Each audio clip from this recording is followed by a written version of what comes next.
इस्लाम का पहला secret agent जिनकी सीक्रेट इंफॉर्मेशन से मदीना की रियासत अपने फैसले लिया करती थी। और ये इतना खतरनाक एजेंट था कि इवन बहुत सारे मुसलमानों को भी इस बात का पता नहीं था कि वो कौन है।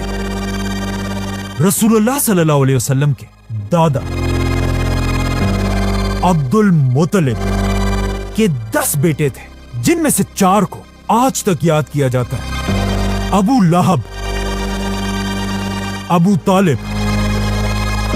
हजरत हमजा और हजरत अब्बास। जैसे ही रसूलुल्लाह सल्लल्लाहु अलैहि वसल्लम ने मक्का में अपनी नबूवत का ऐलान किया, मक्का के सारे बड़े सरदार मिलकर आप सल्लल्लाहु अलैहि वसल्लम के खिलाफ हो गए। बल्कि रसूलुल्लाह सल्लल्लाहु अलैहि वसल्लम का सबसे बड़ा दुश्मन उनका अपना ही चचा अबू लहब था, जो एक बहुत ही सख्त और जालिम इंसान थे, जो हर टाइम किसी ना किसी तरीके से आप सल्लल्लाहु अलैहि वसल्लम को नुकसान पहुंचाता रहता था। लेकिन पूरे मक्का में आप सल्लल्लाहु अलैहि वसल्लम का सबसे अच्छा दोस्त भी उन्हीं के चचा अबू तालिब थे, जो एक बहुत ही सॉफ्ट और रहमदिल इंसान थे, जो आप सल्लल्लाहु अलैहि वसल्लम के साथ हर दुश्मन के खिलाफ मजबूती से खड़े थे। और आखिर कुछ साल बाद आप सल्लल्लाहु अलैहि वसल्लम के पहले चचा ने इस्लाम कबूल किया, हजरत हमजा रज़ियल्लाहु अन्हु, जो एक बहुत ही बहादुर और ताकतवर वॉरियर था। और अब बाकी रहे सिर्फ एक ही चचा, हजरत अब्बास रज़ियल्लाहु अन्हु, जो एक बहुत बड़े बिजनेसमैन और ज़हीन इंसान थे, जो हमेशा छुप छुप कर रसूलुल्लाह सल्लल्लाहु अलैहि वसल्लम की मदद करते थे, लेकिन लोगों के सामने खामोश रहते थे। जैसे ही मक्का में रसूलुल्लाह सल्लल्लाहु अलैहि वसल्लम के सबसे बड़े साथी अबू तालिब दुनिया से चले गए,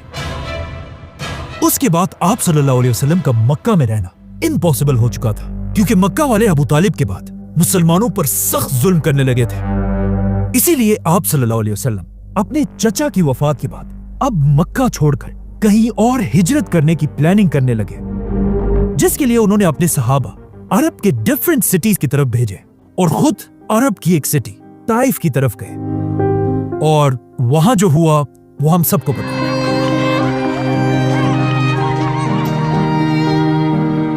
ताइफ के वाक़े के बाद जब आप सल्लल्लाहु अलैहि वसल्लम वापस मक्का आए और मक्का वालों को ऐसा लग रहा था कि अब आप सल्लल्लाहु अलैहि वसल्लम के पास कोई भी रास्ता नहीं है, अचानक एक दिन अरब की एक छोटी सी सिटी मदीना के लोग मक्का हज करने आए,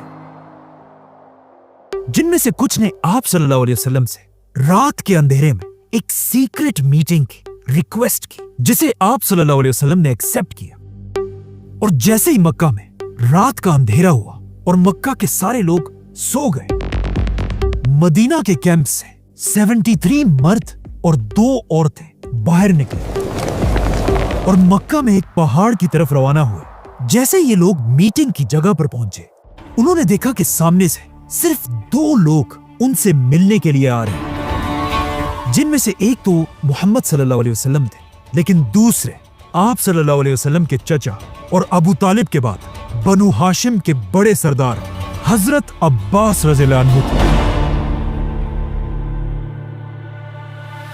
तो सबसे पहले हजरत अब्बास आगे बढ़े और मदीना वालों से कहा कि ऐ मदीना वालों, ये बात याद रखो, अगर तुम मेरे भतीजे को अपने साथ लेकर जाओगे तो उसके बाद पूरा अरब तुम मदीना वालों के खिलाफ हो जाएगा। अगर तुम मेरे भतीजे की हिफाजत कर सकते हो तो फिर ठीक है, लेकिन अगर तुम नहीं कर सकते तो फिर इन्हें यही छोड़ो, हम बनु हाशिम खानदान इनकी हिफाजत के लिए तैयार हैं। जिस पर मदीना वालों ने हजरत अब्बास से कहा कि हम एक बहुत ही खतरनाक और एक वॉरियर कौम है और हम अपने खून के आखिरी कतरे तक इनकी हिफाजत करेंगे। इसी के साथ मुसलमानों की हिजरत शुरू हुई और सारे मुसलमान मक्का को छोड़कर मदीना की तरफ रवाना हुए। लेकिन हजरत अब्बास रज़ियल्लाहु अन्हु ने हिजरत नहीं की और वो यहीं मक्का में रहे। और मदीना पहुंचने के कुछ ही अरसे बाद इस्लाम की पहली जंग का वक्त आया, जंगे बदर। जंग से पहले रसूलुल्लाह सल्लल्लाहु अलैहि वसल्लम ने सारे सहाबा को जमा किया और इस जंग की प्लानिंग करने लगे। इस जंग में सारे सहाबा मक्का में अपने अपने खानदानों के साथ लड़ने के लिए बिल्कुल तैयार थे। लेकिन जैसे ही ये मीटिंग शुरू हुई, रसूलुल्लाह सल्लल्लाहु अलैहि वसल्लम ने अपने सहाबा से कहा कि कोई भी सहाबी बदर की जंग में मेरे खानदान बनु हाशिम को नहीं मारेगा। इस मीटिंग के बाद एक सहाबी बाहर निकले और उन्होंने अपने दोस्तों से कहा कि कितनी अजीब बात है, हम अपने खानदान को तो मारेंगे लेकिन बनु हाशिम को कुछ नहीं कहेंगे। जब हजरत उमर को इस सहाबी की बातों का पता चला, उन्होंने आप सल्लल्लाहु अलैहि वसल्लम से इजाजत मांगी कि मैं इसका सर काट देता हूं, लेकिन आप सल्लल्लाहु अलैहि वसल्लम ने उन्हें रोक दिया। इसके कुछ ही दिन बाद जब दोनों फौजें एक दूसरे के आमने सामने हुई, काफिरों की फौज में हर कबीले से बहुत सारे लोग थे, लेकिन बनु हाशिम से सिर्फ 3 लोग जंग के लिए आए थे, जिनमें से एक हजरत अब्बास भी थे। जैसे ही जंग शुरू हुई, मुसलमान जंग के बीच में अपने खानदान वालों से तो लड़ रहे थे, लेकिन हर मुसलमान बहुत ही केयरफुली बनु हाशिम के लोगों से दूर रह रहे थे। आखिर काफी देर लड़ने के बाद मुसलमान ये जंग जीत गए और जब मुसलमानों ने सारे कैदियों को पकड़ लिया, उन्होंने देखा कि इन कैदियों में आप सल्लल्लाहु अलैहि वसल्लम के चचा हजरत अब्बास भी थे। आप सल्लल्लाहु अलैहि वसल्लम ने फैसला किया कि हर कैदी फिदिया टैक्स देकर अपने आप को आजाद कर सकता है। जिसके बाद आप सल्लल्लाहु अलैहि वसल्लम हजरत अब्बास के पास गए और उन्हें कहा टैक्स दो, लेकिन हजरत अब्बास ने कहा नहीं, मैं क्यों टैक्स दूं, मैं तो पहले से मुसलमान हूं। असल में इससे 2 साल पहले हजरत अब्बास और मदीना वालों की मीटिंग के बाद मुसलमान तो हिजरत करके मदीना चले गए, लेकिन हजरत अब्बास मक्का में ही रहे। कहा जाता है हजरत अब्बास मक्का के एक ऐसे आदमी थे जिन्हें मक्का की हर छोटी खबर का सबसे पहले पता चल जाता था, और अब वो मक्का में रहकर ही हर खबर मक्का से मदीना पहुंचाते रहते थे, जिससे आप सल्लल्लाहु अलैहि वसल्लम को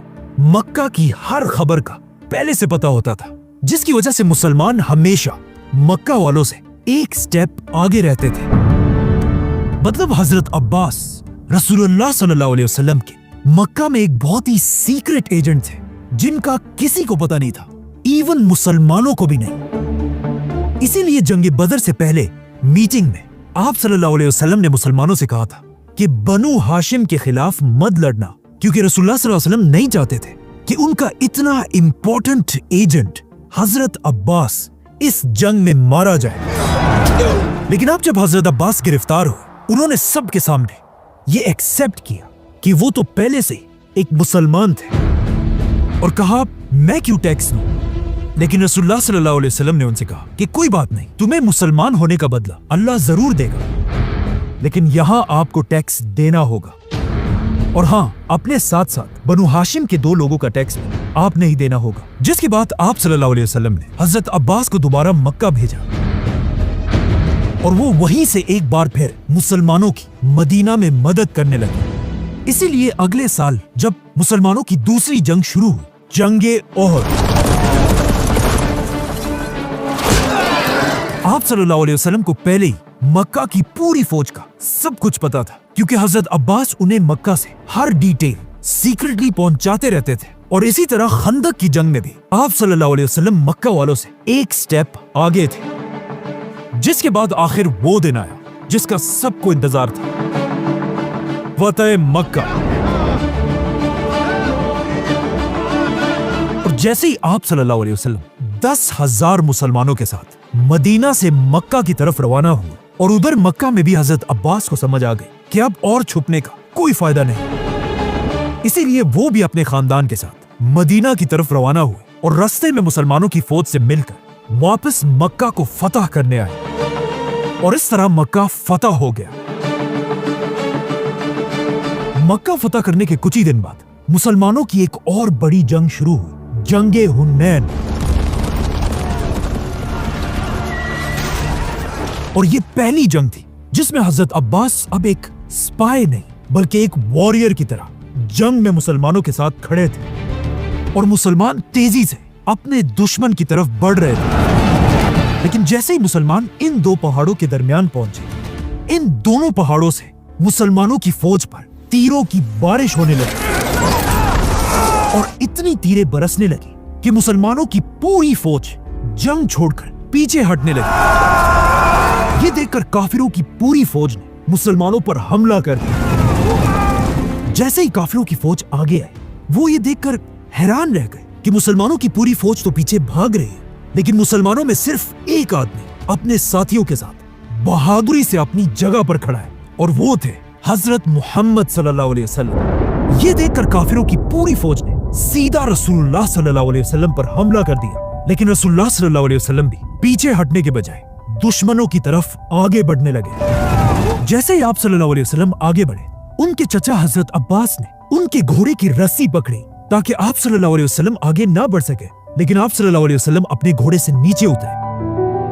اور دوبارہ دشمن کی طرف بڑھنے لگے۔ اور جب آپ صلی اللہ علیہ وسلم آگے بڑھ رہے تھے، وہ زور زور سے ایک ہی بات کہہ رہے تھے، انا النبی لا کذب انا ابن عبد المطلب۔ اور یہ کہتے ہی رسول اللہ صلی اللہ علیہ وسلم نے اپنے چچا عباس سے کہا کہ مسلمانوں کی پوری فوج کو جنگ میں واپس آنے کی آواز دو، کیونکہ آپ صلی اللہ علیہ وسلم کے چچا عباس ابھی بھی ایک جوان آدمی تھے اور وہ رسول اللہ صلی اللہ علیہ وسلم سے صرف 4 سال بڑے تھے۔ حضرت عباس اپنی اونچی آواز سے مسلمانوں کو بلانے لگے، تعالوا الى المعرکہ، اور کہنے لگے کہ اے مسلمانوں، اپنے نبی کو چھوڑ کر کہاں جا رہے ہیں؟ تعالوا الى المعرکہ۔ اس کے بعد حضرت عباس خود کہتے ہیں کہ میری آواز مسلمانوں کی فوج نے جیسے ہی سنی، سب نے اپنے اونٹوں کو اسی وقت موڑ دی اور آپ صلی اللہ علیہ وسلم کو بچانے کے لیے فل سپیڈ بھاگنے لگے۔ اس ٹائم کچھ صحابہ ایسے بھی تھے جو اپنے اونٹوں کو نہ موڑ سکے اور وہ اپنے اونٹوں کو چھوڑ کر پیدل آپ صلی اللہ علیہ وسلم کے لیے روانہ ہوئے۔ اس طرح کچھ ہی دیر میں مسلمانوں کی 12,000 کی فوج دوبارہ جنگ میں آئی اور مسلمان یہ جنگ جیت گئے۔ یہ جنگ جیتنے کے بعد آپ صلی اللہ علیہ وسلم اپنے صحابہ کے ساتھ واپس مدینہ چلے گئے اور اس بار وہ اپنے ساتھ اپنے چچا حضرت عباس کو بھی لے کر گئے۔ انہوں نے اپنی مسجد نبوی کے پاس ہی حضرت عباس کے لیے ایک گھر بنوایا، بلکہ حضرت عباس کے گھر کی چھت پر آپ صلی اللہ علیہ وسلم نے خود اپنے ہاتھوں سے پانی کا پائپ لگوایا جو بارش کا پانی نکالنے کے لیے تھا۔ جیسے ہی حضرت عباس مدینہ آئے، اس کے کچھ ہی عرصے بعد ان کے بھتیجے رسول اللہ صلی اللہ علیہ وسلم اس دنیا سے چلے گئے، لیکن حضرت عباس رسول اللہ صلی اللہ علیہ وسلم کے بعد بھی اپنے بیٹے عبداللہ بن عباس کے ساتھ مسلمانوں کی خلافت کے سب سے بڑے ایڈوائزرز میں سے تھے۔ لیکن آخر حضرت عمر کی خلافت میں حضرت عباس اور حضرت عمر کے درمیان ایک اختلاف پیدا ہوا۔ ایک دن خلیفہ عمر رضی اللہ عنہ اپنے گھر سے مسجد کی طرف جا رہے تھے۔ راستے میں وہ جیسے ہی حضرت عباس کے گھر کے پاس سے گزرے، حضرت عباس کے گھر کی چھت سے حضرت عمر کے کپڑوں پر گندا پانی گرا۔ یہ دیکھ کر حضرت عمر نے حضرت عباس کے گھر کا یہ پائپ یہاں سے نکال کر دوسری طرف کر دیا اور انہیں حضرت عمر کی اس بات کا پتہ چلا تو حضرت عباس سیدھا مدینہ کی عدالت پہنچے اور وہاں جا کر خلیفہ عمر پر کیس کر دیا۔ جیسے ہی کیس شروع ہوا، مدینہ کے جج نے خلیفہ عمر کو عدالت آنے کا حکم دیا۔ جیسے ہی خلیفہ عمر عدالت پہنچے، حضرت عباس نے جج سے کہا، عمر نے میری اجازت کے بغیر میرے گھر کے پانی کا راستہ بدل دیا ہے۔ جس پر حضرت عمر نے کہا کہ میں نے ایسا اس لیے کیا تاکہ اس سے مسلمانوں کو تکلیف نہ ہو۔ لیکن حضرت عباس نے حضرت عمر کو کہا کہ یہ پانی کا راستہ جو آپ نے بدلا ہے، یہ کوئی عام راستہ نہیں تھا کہ جب میں بہت سال مکہ میں رہنے کے بعد پہلی بار مسلمانوں کے پاس مدینہ آیا تو یہاں آپ صلی اللہ علیہ وسلم نے میرے لیے یہ گھر بنوایا اور پھر اس گھر کی چھت پر اپنے ہاتھوں سے پانی کا یہی راستہ بنایا تھا جو آج آپ نے بدل دیا۔ یہ سنتے ہی آف کورس حضرت عمر اپنی بات سے پیچھے ہٹے اور حضرت عباس سے یہ کیس ہار گئے اور سیدھا حضرت عباس کو لے کر ان کے گھر کے پاس پہنچے اور حضرت عباس کو کہا، میرے کندھوں پر چڑھ کر دوبارہ اس پائپ کو اسی طرح کر جس طرح رسول اللہ صلی اللہ علیہ وسلم نے لگایا تھا۔ لیکن اس کے کچھ ہی سال بعد حضرت عباس نے یہ گھر خلافت کے حوالے کیا اور حضرت عمر نے مسجد نبوی کے سائز کو بڑھانے کے لیے اس گھر اور اس کے آس پاس سارے گھروں کو گرا دیا۔ اور آخر تیسرے خلیفہ حضرت عثمان کے دور میں حضرت عباس رضی اللہ عنہ اس دنیا سے چلے گئے۔